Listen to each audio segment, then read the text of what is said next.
بسم الله الرحمن الرحيم. اهلا وسهلا بيكم حلقه جديده ورياكت جديد مع هشام. النهارده هنتكلم على حاجات كتير جدا، والحاجات كلها مهمه جدا جدا جدا، وكلها شغله الراي العام الفتره دي. اول حاجه هنتكلم فيها صفقات النادي الاهلي والراحلين على النادي الاهلي. انا اتكلمت من يومين كده في الموضوع ده، واتكلمت في حلقه مطوله.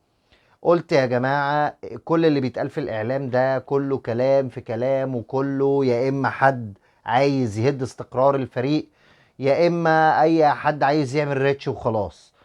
كل ما هنالك يا جماعة زي ما أنا قلت. هأكد بس في جملة صغيرة، أنا مش هطول عليكم. جملة صغيرة: مفيش عقد جه غير ليه حمدي فتحي وبيتناقش.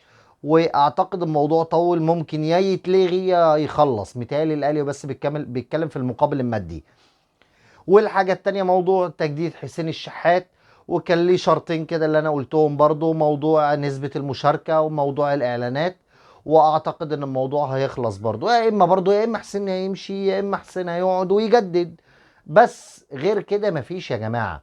كله بعد كده هري في هري، اي حد بيتكلم في اي حاجة. ده من ناحية النادي الاهلي. انا عايزين نقفل الموضوع ده، احنا كلنا مستنيين الكلام الرسمي لانه كله بيجتهد. تاني حاجة هنتكلم فيها صفقات الزمالك.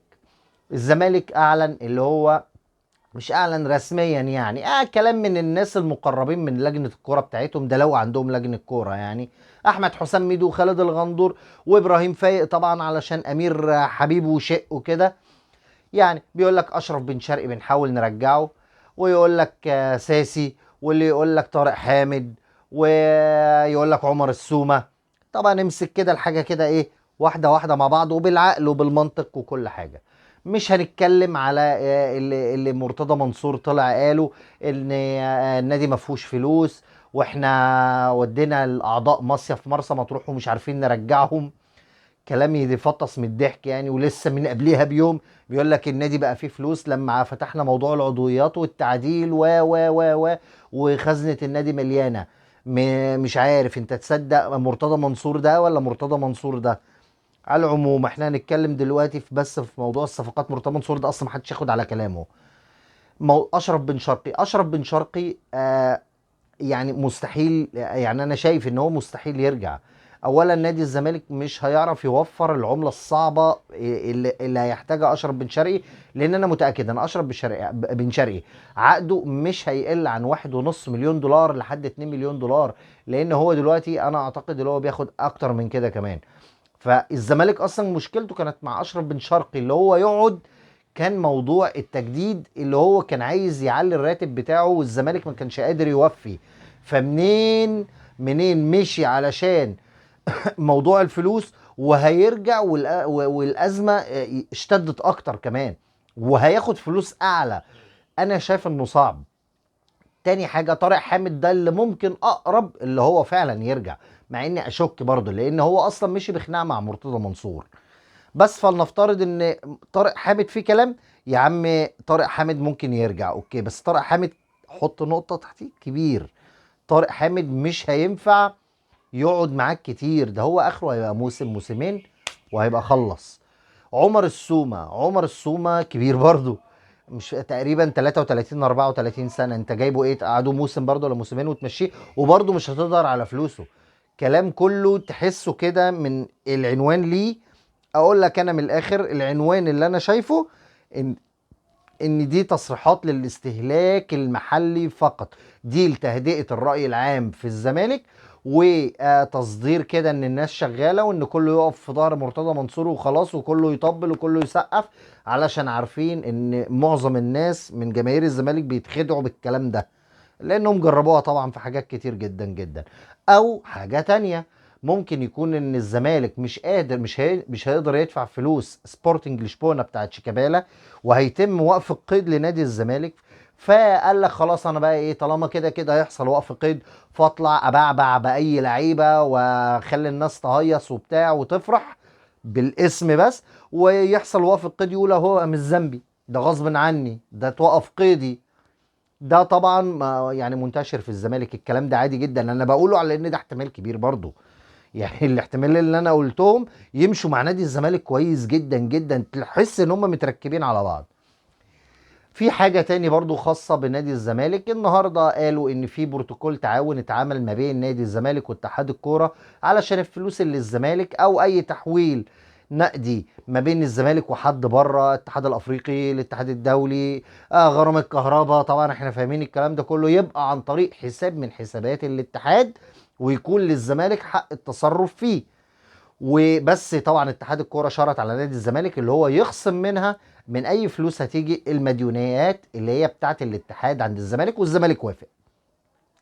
اوكي، انا ما عنديش مشكله ان الحل ده يبقى يلائم نادي الزمالك وهيبقى في مصلحه الزمالك، انا ما عنديش مشكله خالص. بس ما حدش يجي يقول الاهلي نادي الدوله. لا، الزمالك هو نادي الدوله. الزمالك عليه فلوس كهرباء وميه وتامينات وضرايب، والاتحاد الكوره، ولفرق بره، واللعيبه، وما بيحصلوش اي حاجه خالص خالص، ومحدش بيطلب اي حاجه ولا حد بيعمل اي حاجه. عرفتوا بقى مين نادي الدولة؟ نادي الزمالك يا جماعة هو نادي الدولة الحقيقي. نادي الدولة الحقيقي. بس انا حبيت بس اوضح النقطة دي علشان كل زملكاوي كده يحط لسانه في بقه قبل ما يقول كلمة الاهلي نادي الدولة يفتكر ايه الحاجات دي، ويعرف مين هو نادي الدولة الحقيقي. تالت حاجة، الاتحاد الافريقي بعت النهارده للاتحاد المصري بيقول له ان اخره يوم 30/6 علشان يحدد له الاربع انديه اللي هيشاركوا في البطولات الافريقيه. طبعا احنا عارفين ان الاول والتاني خلاص، يعني ممكن ماتش الاهلي خلاص، يعني ماتش او ماتشين، لا الاهلي ماتش واحد لو كسبه، وبيراميدز ماتش واحد لو كسبه، خلاص يبقى محدش هيقدر ولا من فيوتشر ولا من الزمالك يقدر يحصلهم في بقيه الماتشات، وكده يبقى الموضوع اتقفل خالص بالنسبه للاول والتاني. فاعتقد مفيش مشكله خالص لاتحاد الكره في الموضوع ده، موضوع البطولات الافريقيه. بس هيرجع ممكن يقول لك لا، احنا لسه في ماتشات. انت رجعني تاني بقى، لان كمان في فرق ما بين فيوتشر و... وبيراميدز، محتاج تقريبا في فرق 5 نقط، فيحتاج ماتشين، يلعب ماتشين علشان ياكد يكسب الماتشين دول، عشان ياكد اللي هو خلاص بيراميدز فيوتشر ما يقدرش ياخد المركز التاني. دي حاجه. الحاجه التانيه ممكن يقول لك لا ناخد من الدور الاول. طب ما هو الدور الاول فيوتشر هو اللي كان التاني، فكده هتحصل مجزره لو اتحاد الكوره ما لعبش الماتش ماتشين بتوع الدوري دول بسرعه، بحيث ان يوم 30/6 يجي يبقى خلاص بيراميدز هو التاني، يبقى بيراميدز هو التاني، فيوتشر ما يقدرش يفتح بقه. لكن هيطلع الاسامي ويكون لسه ما حسمش، هيبقى فيها كلام كتير جدا، وهيبقى فيها مشاكل كتير وقواضي و ومشاكل احنا في غنى عنها. طبعا الاهلي يغرد خارج السرب، ملناش دعوه بالناس دي. احنا كده كده دور اول دور تاني، احنا دوري ابطال افريقيا خلاص يا معلم، ودوري السوبر ليج كمان اللي هيتلعب في شهر 10 اللي فيه التمانية الكبار. رابع حاجة والأخيرة اللي هتكلم فيها، الزمالك وكأس العالم للأندية. كابتن طارق الأدور كان طلع اتكلم، قال الزمالك عنده فرصة اللي هو يطلع كأس العالم للأندية، يصعد يعني يروح كأس العالم للأندية 2025 اللي هتتلعب ب 32 فريق زي كأس العالم الكبير. طيب ايه فرص الزمالك؟ فرص الزمالك لازم لازم لازم اول حاجة يكسب كونفدرالية، لازم يكسب كونفدرالية.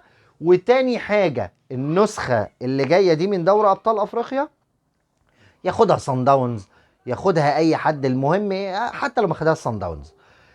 كده كده الترجي مش هيشارك في دوري ابطال افريقيا وهيشارك في كونفدرالية.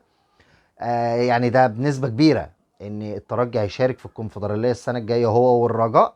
اما كان للترجي رأي تاني، يعني اللي هو لو لحق يعني مقعد من دوري ابطال افريقيا.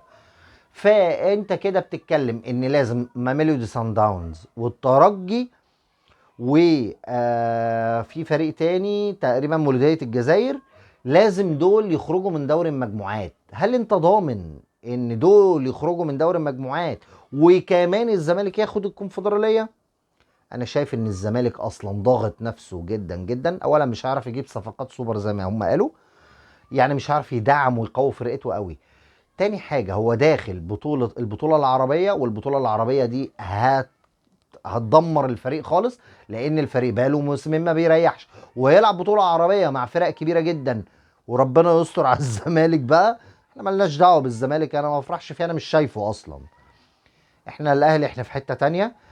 فالزمالك هيخش بطولة افريقيا الكونفدرالية ضايع ضايع، الله اعلم بقى. لازم ياخدها، ولازم يقعد يدعي كده ان ميلودي سان داونز والترجي يخرجوا لو شاركوا في دوري الابطال او في الكونفدراليه، علشان يبقى في امل او فرصه انه يلعب كاس العالم للانديه. لانه لو ما لعبش 2029 وعليك خير.